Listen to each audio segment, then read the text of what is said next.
2009 সালের 27 নভেম্বর কোরবানির ঈদের আগের রাতে ভোলার নাজিরপুরে তেতুলিয়া নদীতে স্মরণকালের ভয়াবহ লঞ্চ দুর্ঘটনা ঘটে। অতিরিক্ত যাত্রী পরিবহনের কারণে নিয়ন্ত্রণ হারিয়ে প্রায় 2000 যাত্রী নিয়ে ডুবে যায় কোকো 4 লঞ্চটি। ঘটনার পরপর অনেক যাত্রীকে জীবিত উদ্ধার করা সম্ভব হলেও পরে উঠতে থাকে একের পর এক লাশ। লাশের মিছিলে পরিণত হয় তেতুলিয়ার পাড়। স্বজন হারানোদের কান্নায় ভারী হয়ে উঠে লালমোহনের বাতাস। সলিল সমাধি ঘটে 82 যাত্রীর। ওই দিন ঈদ আনন্দের পরিবর্তে গোটা জেলায় নেমে আসে শোকের ছায়া। দুর্ঘটনায় অনেকেই বেঁচে গেলেও হারিয়েছেন আদরের সন্তান সহ প্রিয়জনকে। একটা কাইক দিছি, দেওয়ার পরে দেখলাম কি ফুক পাশের তেন ফানি আয়ে আমার মেয়েটা থপ্পর করে ফিরে গেছে।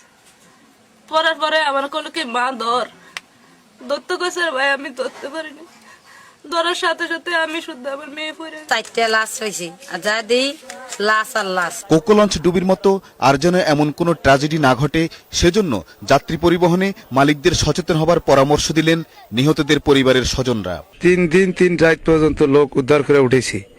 তবে এইভাবে যে লোক আর কোনো লঞ্চে না করে, আর এই ঘটনা যে ভবিষ্যতে যে না হয়, এই লাইনে বড় লঞ্চের দরকার। পাশাপাশি নৌরুটকে নিরাপদ করতে যাত্রীবাহী লঞ্চগুলো ত্রুটিমুক্ত রাখার পরামর্শ দিয়েছেন ভোলার জেলা প্রশাসক। লঞ্চ মালিকগণ আর কোনো অতিরিক্ত যাত্রী বোঝাই করবেন না এবং দুর্ঘটনা এড়ানোর জন্য তাদের লঞ্চযানগুলোকে সবসময় ত্রুটিমুক্ত এবং সচল রাখবেন। স্বজনহারা এসব মানুষের একটাই দাবি, লঞ্চ মালিকদের খামখেয়ালিপনায় আর যেন কোনো মায়ের কোল খালি না হয়। ফরিদুর রহমান, বৈশাখী নিউজ।